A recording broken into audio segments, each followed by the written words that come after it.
Okay, good evening. We're going to now discuss the second main mitzvah that we have on Purim. Again, the first being the reading of the Megillah, which we discussed in great length. Now we're going to move on to the concept of Mishloach Manot.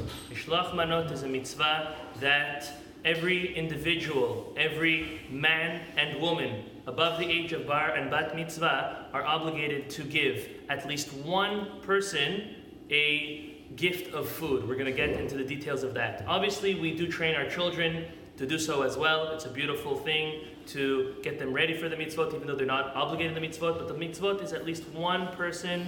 Each individual gives to one more individual, and we're going to soon see two items. The reason for this mitzvah is to promote love, harmony, friendship between people. The Chachamim say that even someone who maybe you might not have had such a good year with, and maybe Yom Kippur time wasn't a way to make up with the individual, but on Purim to go out of your way and to either bring them a Mishloach Manot, or if it's too much of an awkward situation, maybe send someone and they know it's coming from you to someone who maybe you're not on good terms with. This is a time of the year to make up a month before Pesach with all of the nisim that are in this season. So it's something very, very powerful to note. When we give the Mishloach Manot, we're supposed to give them ideally in one shot. We're supposed to give two items. Contrary to a grand misconception, there's no absolute requirement that each of the items you give are going to be different birachot. They could really be the same beracha. You can give a cookie and a hamantashen, and they're completely different items, and that is fine even though they're both mizonot. You can give a piece of meat and a piece of chicken.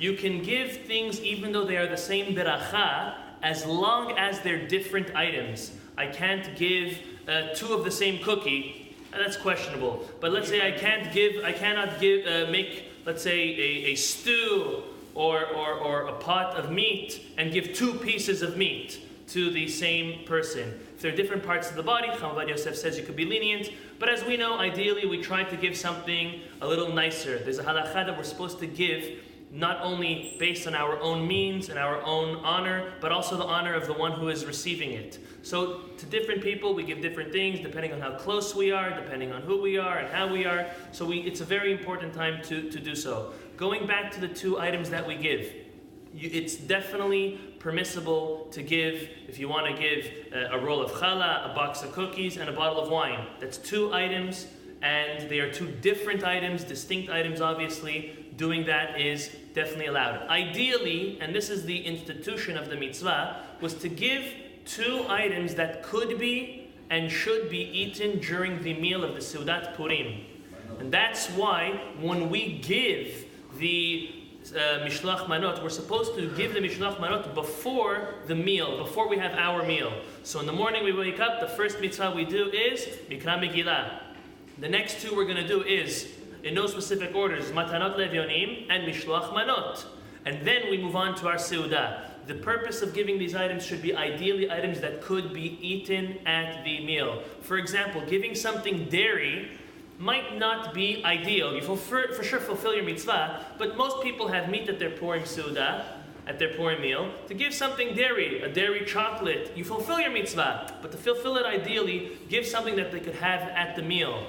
Traditionally, people used to make different things. Someone would make rice and soup and meat and fish and chicken, and those were manot. And you gave two literal portions from you to your fellow, and everyone at their meal. They had a little bit of tasting from all of their friends and all of their family, and it was a definite beautiful thing. That's basically it. Just the last thing I want to say is that the mitzvah, again, of Mishloach Manot is in the day, not at the night. Both other mitzvot also during the day. All the mitzvot for Purim should be done in the day, except the Mikra Megillah, which is done at the night and the day. And Kol HaMarbeh Harezeh Meshubach. The more people you give to, the more beautiful it is, the more it promotes love, happiness, and friendship. So may we all have a very joyous Purim, a friendly Purim, to promote that peace and unity in Am Yisrael. Baruch Adonai Le'olam. Amen ve'amen.